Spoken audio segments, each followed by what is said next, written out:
What's up everybody, my name is Vincent. Welcome to Cryptolution, where we talk about everything under the moon in the crypto universe. Today's Thursday, July 9th.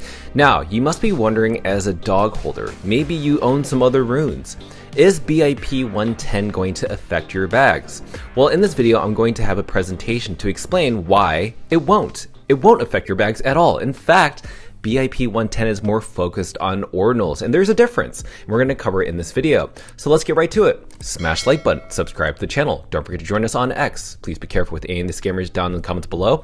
I'll never reach out via WhatsApp, Telegram, direct messaging, or email, so please be careful and invest safely. Guys and girls, let's get right into it. Okay, so DOG right now is roughly 5.41% in the past 24 hours. Now, you can see that DOG is bouncing right below the 50-day moving average line. As you can see, over the past 6 days, not only has it been touching and retesting that level, but has also been suppressed. So I wouldn't be surprised if DOG decided to get rejected from this specific 50-day moving average line, which is the green line. But there is a case where maybe out of nowhere, it decides to break past it. Now, that's what we have to keep our eyes on in terms of the DOG price.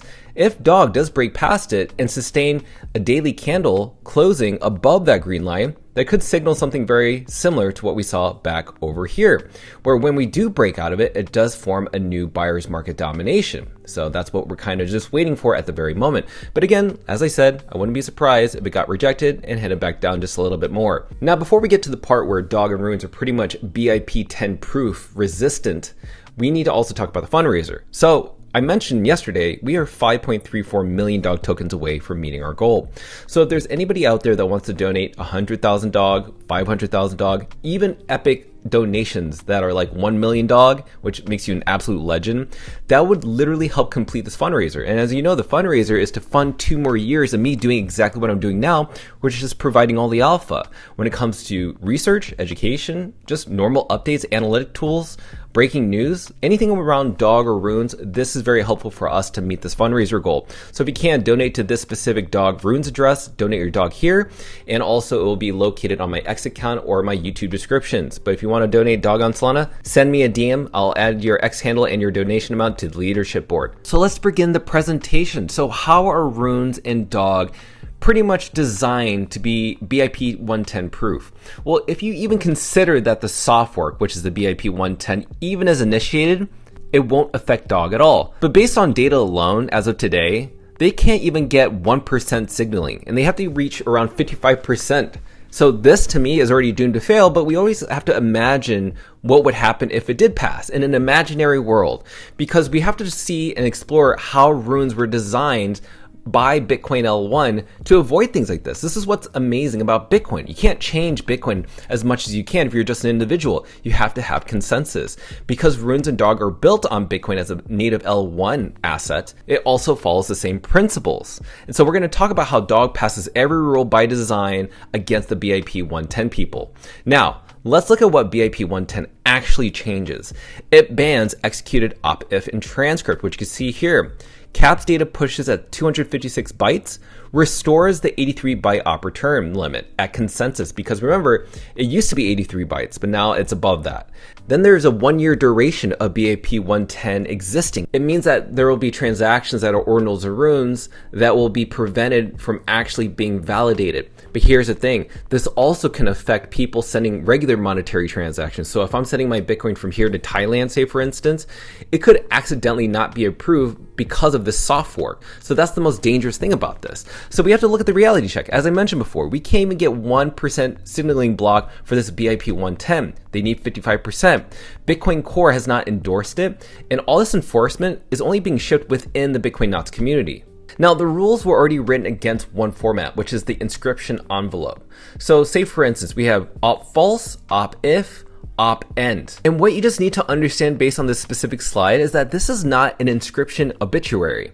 A compliant replacement envelope already exists, Ord PR number 4545. So this to me right now is only focused on ordinals. It's not focused on runes.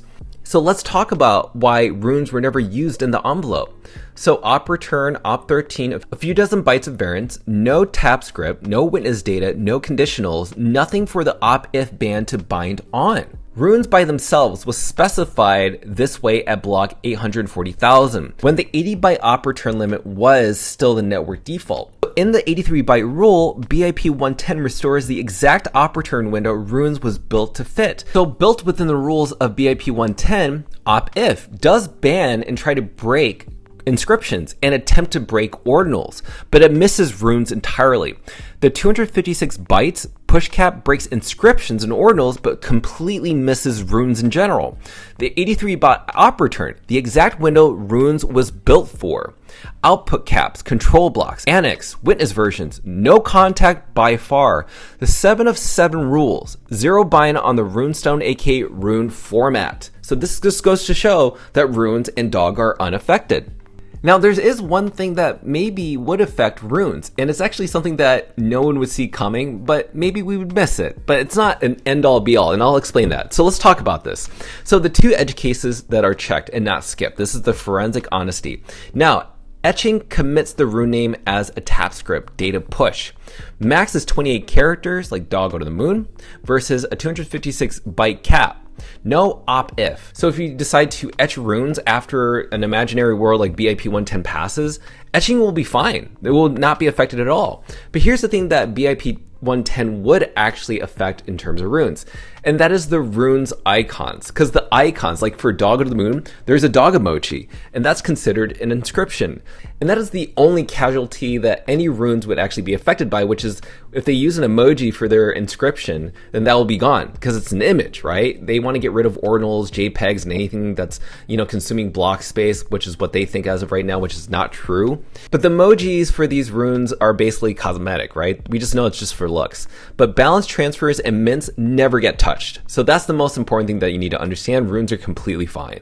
But with this whole cat and mouse game, I actually tracked down all the different events that led to this journey and why runes and ordinals will still continue. So in October 2025, Bitcoin Core raises the op return relay default from 83 bytes, as we mentioned before, which was where it used to be, to 100 kilobytes. That's what BIP110 is trying to get people to do, which is bring it back to 83 bytes. But in late 2025, BIP110 filed reduced temporary data fork. And we talked about how that's pretty much already doomed to fail. Then on 2026, a BIP110 compatible envelope appears. Then in the same cycle, Knots moved to classify a new envelope as data carrier and filter it anyways, and they're rushing this process, treating this like an existential crisis, which is completely false. It's not an existential crisis, and I'll tell you why in just a little bit. And as a reflection of that, miners are not supporting this. That's why you're not seeing a 1% signaling. It's only at like 0.8, sometimes at peaks at 0.9. It needs to reach 55%. Almost sad to watch, but you kind of enjoy it at the same time. But what's great about this, for runes, there's no PR needed. Nothing to patch, nothing to chase. In fact, BIP110 and these Bitcoin Knots people have actually garnered more attention towards runes and ordinals, aka spam, with even Bitcoin maxis. So what does this all mean for dog? Well, every dog operation is a sub 83 byte op return runestone, as we mentioned. It will likely branch. So basically BIP110 stalls and nothing changes. Then, in terms of remote branch, it activates. Let's just imagine it activates. Transactions remain valid anyways, and this is something that people don't talk about. There is no branch of this fork fight in which a runestone or rune stop clearing. So this is what you need to remember. So let's go ahead and conclude this slide. Because what are our three findings? Runes is BIP110 proof by design. 7 of 7 rules, 0 contact. The filter can't win on paper or in the blocks. A soft fork, which is the BIP110 built-in limit non-monetary data, explicitly preserves the 83 byte channel Runes lives in. So what is spam exactly? Well, guess what? Whatever spam is in their eyes, Michael Saylor, and also we have the CEO of Strive, Cole Macro, agreeing that spam is not causing any problems right now, or non-monetary transactions are not causing any problems on Bitcoin. These are the things that I think BIP110 people are trying to treat this as, especially Luke Das Jr., who is a freaking strange guy, by the way, trying to pressure people to think that this is an existential crisis. So this is why I want to play a clip of Lynn Alden talking about why this has all been misleading and why they're not garnering this much support. I think we've seen somewhat the other direction this cycle, which is, I think there are reasonable concerns around non-monetary stuff winding its way into Bitcoin. I certainly wouldn't support changes to Bitcoin that allow that make it easier to either block size increase or loosening of the consensus rules to let more of that happen. I would not be in support of that. Then the question is, are ways to restrict it reasonable? The current proposal, it still lets those things into Bitcoin. It just kind of slightly increases the cost of doing so. But then it's being phrased as like an existential thing that absolutely has to pass. And when they start saying, well, instead of getting the normal level of consensus for a soft fork, we're going to lower the consensus and just do a contested soft fork, and people claiming it's absolutely going to pass and saying that Bitcoin's going to fail if you're not going to pass. Again, that puts me in the camp of, okay, it's kind of an attack at that point. Like I'm not going to be pressured to make a change, claiming something's existential when it's like a minor technical update. If those consensus rules had existed years ago, I'd be like, okay, I mean, it's fine, but kind of rushing to put those in and calling it existential is generally what I would push back on. We have a block size limit for a reason. It keeps the blockchain from expanding too quickly. It keeps nodes from getting too unwieldy to for most individuals to run, and I think that has to stay in place. And again, I certainly wouldn't support ways to make Bitcoin more expressive at the consensus layer. And then a lot of this debate previously was around filters and things like that. So if you have consensus, there's standardist transactions versus non-standard transactions. For me, I'm pretty focused on the consensus layer itself, not what individual nodes choose to transmit to others. So for me, I think a lot of it's blown out of proportion because again, this change is actually not that big. So I think framing it as existential is incorrect marketing. So guys and girls, you understand what's going on in the overall things. You can't just go on Twitter and just look at people's emotional posts. You have to look at data. Data tells you there's no signaling for BIP110. Also, it will not affect dog or runes. It's only actually promoted it, which has been fantastic. So this is why right now, Bitcoin and runes have been tested over the past 2 years. And in its second year, you're seeing more transactions on the Bitcoin network being non-monetary, which is contributed mainly by runes.